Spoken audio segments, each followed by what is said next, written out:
अभिवादन स्वीकार करें रामचंद्र मौर्य का। हमारे चैनल में आपका स्वागत है। उत्तर प्रदेश में जो नहीं होना चाहिए वह होने का दौर शुरू हो गया है। मैंने आपको पहले भी कई वीडियो में बताया था कि उत्तर प्रदेश में किसी भी सूरत में भारतीय जनता पार्टी चुनाव जीतना चाहेगी, वो नैतिक तरीकों से, अनैतिक तरीकों से या साम दाम दंड भेद किसी भी तरह से भारतीय जनता पार्टी को चुनाव जीतना है, क्योंकि यह उसके जीवन मरण का प्रश्न है। क्योंकि उत्तर प्रदेश की सरकार बनने से न केवल उत्तर प्रदेश लखनऊ की सरकार बनेगी बल्कि दिल्ली की सरकार की भी संभावना बढ़ जाएगी। इसलिए एक तरह से वह दिल्ली और लखनऊ दोनों को जीतने के लिए अपनी पूरी ताकत लगाना चाहती है, और वो चाहे नैतिक तरीके हों, अनैतिक तरीके हों, सही तरीके हों, गलत तरीके हों, इसका भेद किए बिना आंख मूंद करके कोई कार्रवाई करना चाहती है। साथियों, आज वो चरितार्थ हो रहा है जो मैंने संभावना व्यक्त की थी पहले। सुबह से सीबीआई के छापे अखिलेश यादव के करीबियों पर, उनके समर्थकों पर, उनके सचिव पर, उनके प्रवक्ताओं पर पड़ रहे हैं। और ये इन छापों की उम्मीद थी, क्योंकि ये कोई पहली बार ऐसा नहीं हो रहा है। जब जब चुनाव हुए हैं और भारतीय जनता पार्टी को हारने की आशंका हुई है, तब तब वो डरवाने के लिए इस तरह के हथकंडे का प्रयोग करती रही है। वो चाहे बंगाल हो, चाहे महाराष्ट्र हो, चाहे दिल्ली का चुनाव हो, और जहां जहां इन्होंने इन हथकंडों का उपयोग किया है वहां वहां इनकी भारी हार हुई है और इनकी सरकार नहीं बन पाई, इनका मुख्यमंत्री नहीं बन पाया। साथियों, आपने सुना होगा सुबह से कि अखिलेश यादव के कई संबंधियों पर, समर्थकों पर, उनके सचिव पर, प्रवक्ताओं पर इनकम टैक्स के छापे चल रहे हैं। राष्ट्रीय महासचिव नीतू यादव उर्फ जैनेंद्र यादव के यहां छापा पड़ा हुआ है इनकम टैक्स का, और वो आईटीआर से संबंधित, इनकम टैक्स से संबंधित सभी कागजात को खंगाल रहे हैं। उसमें कोई लूज पॉइंट ढूंढ रहे हैं जिससे कि उन्हें फंसाया जा सके और कटघरे में खड़ा किया जा सके, उन्हें गिरफ्तार किया जा सके। इसी तरह से राहुल भसीन जो प्रवक्ता हैं समाजवादी पार्टी के, राजीव राय जो प्रवक्ता हैं समाजवादी पार्टी के, शहादतपुर के रहने वाले हैं, मऊ के, इनके घर पर भी सुबह से रेड पड़ी हुई है और छानबीन हो रही है। घर में किसी को घुसने नहीं दिया जा रहा है, सिर्फ इनकम टैक्स के लोग रहेंगे, घर के लोगों को बाहर रहना होगा जब तक ये रहेंगे। इसी तरह से आरसीएल ग्रुप के मनोज यादव, आरसीएल ग्रुप एक कंपनी है, एक उद्योगपति है मनोज यादव, और यह ग्रुप कोई बहुत बड़ा नहीं है, ये कोई बहुत बड़ी कंपनी नहीं है, अडानी अंबानी या बिरला टाटा जैसी कोई कंपनी नहीं है, बहुत कम टर्नओवर है इस कंपनी का। और इसके यहाँ इसलिए छापा पड़ रहा है क्योंकि ये समाजवादी पार्टी को आर्थिक सहयोग करती है, फंड देती है चुनाव जीतने के लिए, चुनाव लड़ने के लिए। तो फंड को रोक दिया जाए, अगर इसकी आर्थिक रूप से कमर तोड़ दी जाए समाजवादी पार्टी की, तो चुनाव कैसे जीत पाएगी। साथियों, इसी तरह से मध्यकाल से पहले भी, खास करके मध्यकाल में जब लड़ाई होती थी तो उसमें दुश्मन पक्ष की रसद को रोक देने का भी काम होता था। रसद होता है कि खाने पीने की सामग्री, खाने पीने की सामग्री अगर रोक दी जाए तो कोई भी सेना न लड़ सकती है और न जीत सकती है। तो वही हथकंडा यहां अपनाया गया है कि अगर फाइनेंस करने वाले फाइनेंसर को ही रौंद दिया जाए या उसे कानून के घेरों में, इनकम टैक्स के घेरों में, इनकम टैक्स के कानूनों में फंसा करके जेल में ठूंस दिया जाए, तो वो कैसे फंड देगा और कैसे पार्टी चलेगी। इसी तरह से और भी इनके कई नेताओं के, समर्थकों के घरों में छापे पड़ रहे हैं और इन छापों से हासिल क्या होना है? हासिल नहीं, भारतीय जनता पार्टी की नादानी है ये। दरअसल इस तरह के छापों से जनता में यह संदेश जाएगा कि भारतीय जनता पार्टी डर गई है और अपनी हार के डर से ऐसा कर रही है, और जो भी वोट इनको जाने थे वो वोटर भी इस बात को समझेंगे। जो भारतीय जनता पार्टी के वोटर हैं, जो डिसाइड नहीं कर पा रहे हैं कि भारतीय जनता पार्टी को वोट देना है या समाजवादी को देना है या कांग्रेस को देना है या बसपा को देना है, उनको एक सहानुभूति वोट उनका है और वो अखिलेश के खाते में आ जाएगा। अगर इस तरह की कार्रवाई नहीं होती तो उस सहानुभूति वोट नहीं होती, वो एक अनडिसाइडेड वोटर होते हैं, उसमें से कुछ वोट भारतीय जनता पार्टी को भी आते हैं। और इस तरह के वोटर्स कम नहीं, लगभग 10% होते हैं। 8% से 10% अनडिसाइडेड वोट होते हैं, जो कि उसी समय निश्चित करते हैं जिस समय उन्हें वोट देना होता है। और वो एक तरह से सरकार के पक्ष में भी होते हैं, सरकार के विपक्ष में भी होते हैं। वो निश्चित नहीं कर पाते हैं पहले से कि हमें किसको वोट देना है, तो मतदान केंद्र तक पहुंचने के बाद वो डिसाइड करते हैं। तो वो जो 10% वोटर हैं, अब वो भी समाजवादी पार्टी के पाले में आ जाएंगे। और इतना सब हो रहा है और समाजवादी पार्टी के मुखिया अखिलेश यादव को कोई फिक्र नहीं है।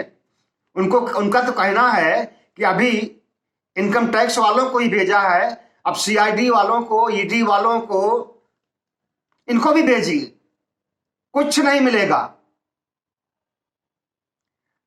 और इनको भेज करके भारतीय जनता पार्टी ने सोचा कि हम डरवा देंगे और डर से न तो इनके समर्थक जेल में जाने के डर से काम कर सकेंगे सुचारू ढंग से, और अखिलेश यादव का भी मानसिक संतुलन बिगड़ जाएगा। लेकिन मानसिक संतुलन बिगड़ने की बात तो दूर, उनका मानसिक संतुलन और बढ़ गया है, उनका आत्मविश्वास और बढ़ गया है, डर के बजाय निडर हो गए हैं। आजकल इन और चुनाव के मौकों पर, क्योंकि उनको लग रहा है कि उन्हें जो वोट नहीं मिलने वाले थे वो भी मिलने वाले हैं, तो इसमें किसको फायदा होगा, किसको नुकसान होगा, इस चीज का आकलन करने में भारतीय जनता पार्टी और भारतीय जनता पार्टी के आला कमान को सोचना चाहिए था। बड़े दूरदर्शी होते हैं उनके सलाहकार और उनके रणनीतिकार।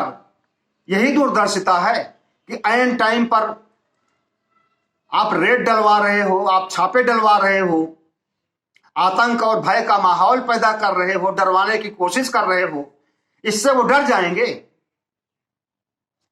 जितना आपने राजनीति किया है, ठोक दो की राजनीति किया है, उनसे आपसे कम गुंडे नहीं है, उनकी भी गुंडई बहुत मशहूर रही है कभी जब वो सत्ता में थे।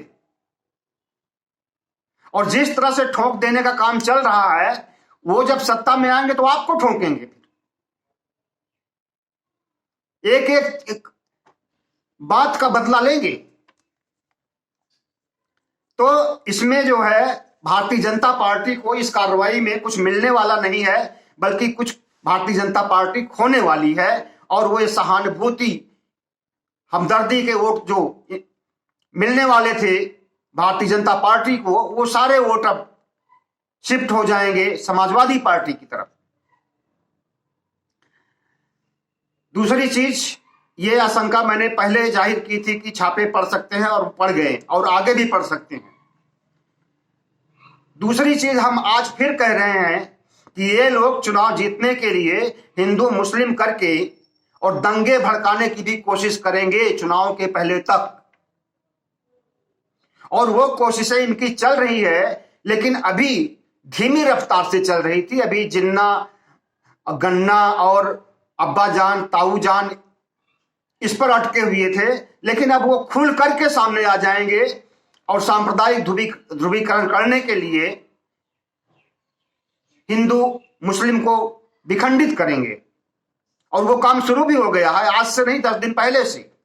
केशव प्रसाद मौर्य ने जिस दिन ट्वीट किया और बयान दिया कि अयोध्या काशी झांकी है, मथुरा अभी बाकी है, उस दिन से ही सांप्रदायिक दंगे भड़कने के अनुमान लगाए जा रहे हैं मथुरा में।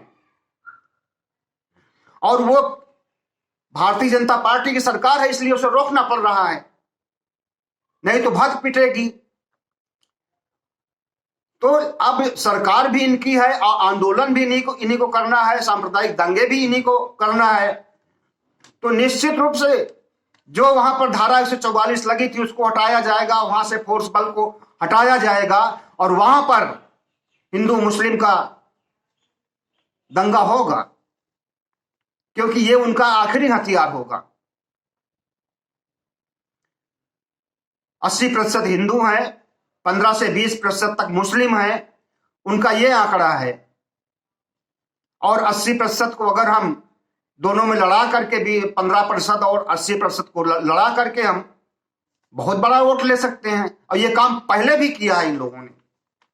लेकिन इधर विधानसभा के इस चुनाव में जिस तरह से पश्चिमी उत्तर प्रदेश ने इनको ललकारा है और हिंदू मुस्लिम का ध्रुवीकरण करने के लिए टिकैत ने दांव खेला है, वहां इनकी गल नहीं रही है दाल।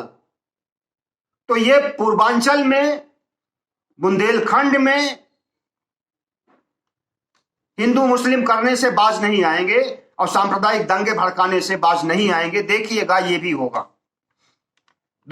तीसरी बात, इनकी चुनाव आयोग से सेटिंग चल रही है। कल की बात है, चुनाव आयुक्त सुशील चंद्रा को पत्र लिख करके बुलाया गया। लगभग 48-50 घंटे पहले उनको पत्र भेजा गया और कल बुलाया गया उन्हें पीएमओ में, प्रधानमंत्री के कार्यालय में। आज तक की ये परंपरा कभी भी नहीं रही हो कि जब चुनाव नजदीक हो उस समय चुनाव आयोग के मुखिया को पीएमओ में बुलाया जाए। और इस बात की खबरें छपने के बाद आज कांग्रेस भी भड़की हुई है, सारे विपक्षी दल भड़के हुए हैं कि क्या चुनाव आयोग के मुखिया को, मुख्य चुनाव आयुक्त को सेटिंग करने के लिए बुलाया जा रहा है कि कैसे ईवीएम में सेटिंग करना है, कैसे भी करना है, चुनाव जिताना है इस बार, इसलिए बुलाया जा रहा है। उनको दिशा निर्देश देने के लिए बुलाया जा रहा है। हाँ बिल्कुल, ये सही है कि उनको दिशा निर्देश ही देने के लिए बुलाया जा रहा है, क्योंकि लगभग 7 साल तक इन्होंने भी राज किया है और बहुत से चुनाव आए हैं। उत्तर प्रदेश ही नहीं, उत्तर प्रदेश का भी चुनाव एक बार हुआ है 2017 में, ये 2014 से है। तो 2017 के चुनाव में भी चुनाव आयोग के मुखिया को नहीं बुलाया गया था। चुनाव आयोग तटस्थ रहता था शुरू से, लेकिन आज तटस्थ नहीं है वो। और उस तटस्थता को भंग करके इन्होंने एक बहुत बड़ा प्रश्न चिन्ह खड़ा कर दिया है भारतीय लोकतंत्र के सामने। सुशील चंद्रा ने तो कहा कि सरकार को बुलाने का अधिकार कोई नहीं है हमें, लेकिन फिर भी उनको जाना पड़ा। और जाने के बाद क्या होगा वो सबको पता है, सेटिंग्स की जाएगी।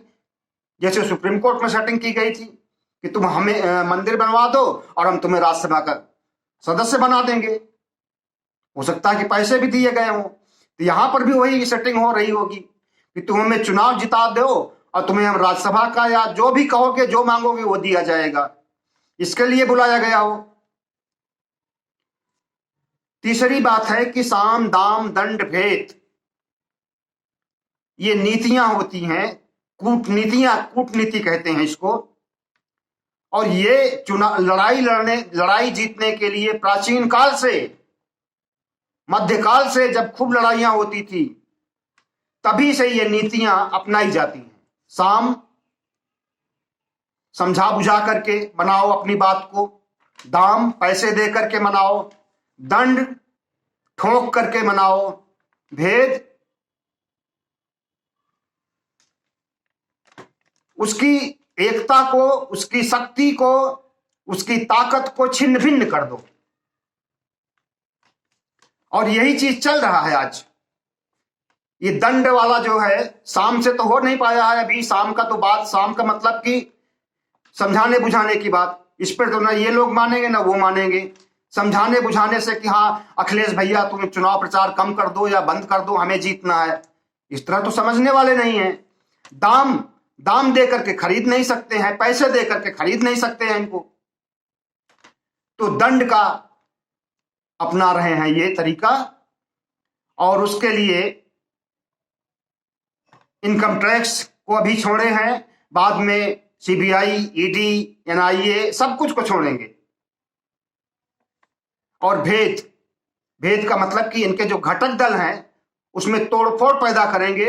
आज नहीं तो चुनाव जीतने के बाद अगर समाजवादी पार्टी को भारी बहुमत से विजय नहीं मिलती है, कम से कम 300 सीटें नहीं मिलती हैं, और यदि ये बॉर्डर पर रह करके 202, 203 सीटें अगर हासिल करते हैं, तो निश्चित रूप से समाजवादी की सरकार नहीं बल्कि भारतीय जनता पार्टी की सरकार बनेगी।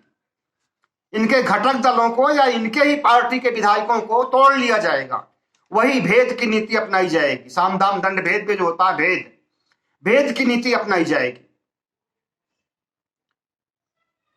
मंत्री बनाने का लालच दे करके, अभी तक इनका रेट था 25 करोड़ से 35 करोड़ तक दे करके विधायकों का खरीदने का, बढ़ा देंगे इसको, दुगना तिगना कर देंगे, 50 करोड़ 60 करोड़ या 1 अरब कर देंगे।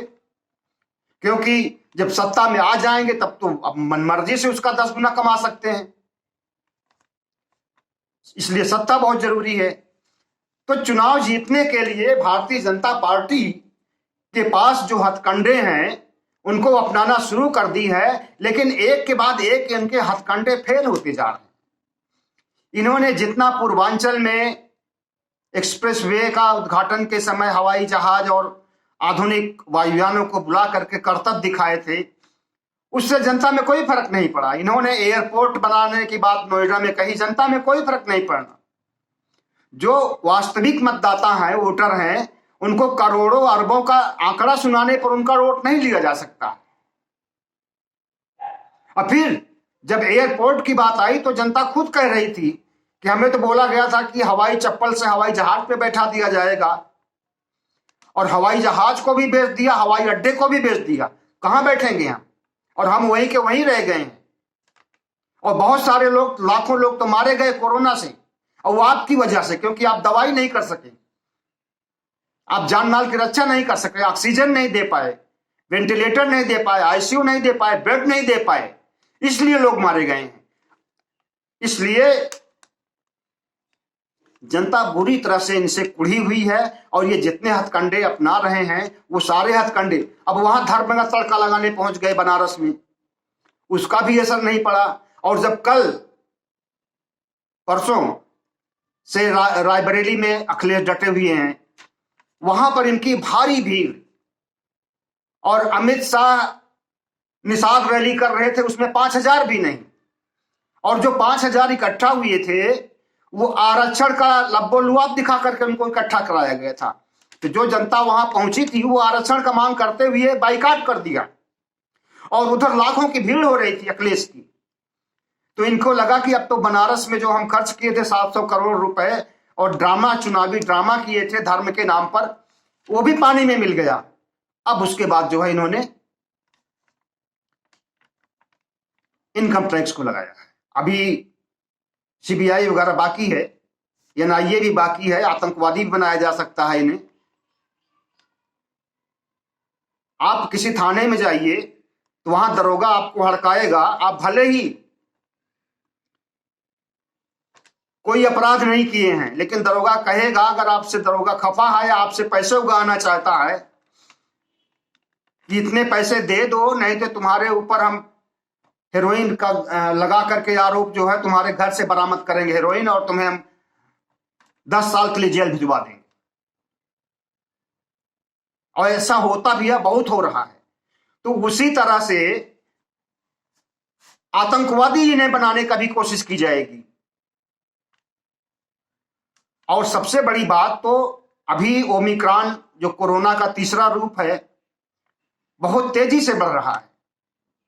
और हमें तो ऐसा डर है कि दरअसल विशेषज्ञ लोग, इसके एक्सपर्ट जो हैं विदेशों में और यहां भारत के भी जो मेडिकल साइंस के जानकार हैं, विशेषज्ञ हैं, उनका कहना है कि जनवरी के मध्य में या फरवरी तक तीसरी लहर आ सकती है और उसमें ओमिक्रॉन